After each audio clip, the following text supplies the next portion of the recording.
তো গাইজ আমি এখন যাব কেটিএম এ রাইড করতে। তো গাইজ চলো যাওয়া যাক রাইড করার জন্য। তো গাইজ আমি আগে হেলমেটটা পরে নিই, তারপরেই যাওয়া যাক রাইডে। তো গাইজ আমি এখন রাইডে যাচ্ছি। এখন আমি একটা মারবো হুইলি। এই দেখো গাইজ হুইলি, কিন্তু এই হুইলিটা ভালো হয়নি বলে আবার একটা মারলাম। কিন্তু গাইজ আর তোলে আমি এখন টক্কর মেরে দিচ্ছিলাম, কিন্তু মারিনি, কারণ আমি হলাম একটা প্রো রাইডার। তো চলো গাইজ এখন পেট্রোল পাম্পে যাওয়া যাক।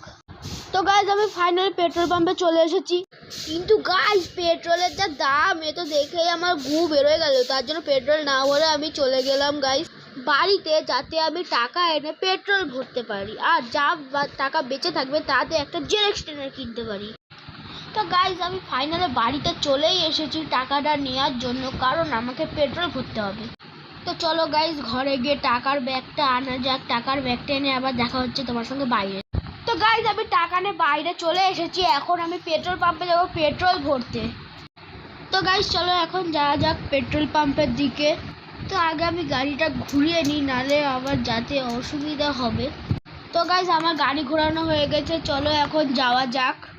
তো গাইজ আমি এখন কোথাও না দাঁড়িয়ে সোজা যাব পেট্রোল পাম্পের দিকে, কারণ আমার বাইকে একটুও পেট্রোল নেই যে আমি একটু দাঁড়াবো। আর গাইজ আমি যতক্ষণ পেট্রোল পাম্পে যাচ্ছি ততক্ষণ লাইক আর সাবস্ক্রাইব করে দাও। তো গাইজ আমরা চলেই যাচ্ছি, তাও গাইজ পথ আর শেষ হচ্ছে না। তো গাইজ এবার আমাদের সোজাকে ডান দিকে মুড়তে হবে, এইদিকে পেট্রোল পাম্প আছে। তো গাইজ আমি রাস্তাতে স্টাইল দেখাতে যাচ্ছিলাম, কিন্তু তখনই আমার একটা অডির সঙ্গে অ্যাক্সিডেন্ট হয়ে যায় খুব বড়। আর তোমরা লাইক সাবস্ক্রাইব করে দিও এরকম ভিডিও পাওয়ার জন্য।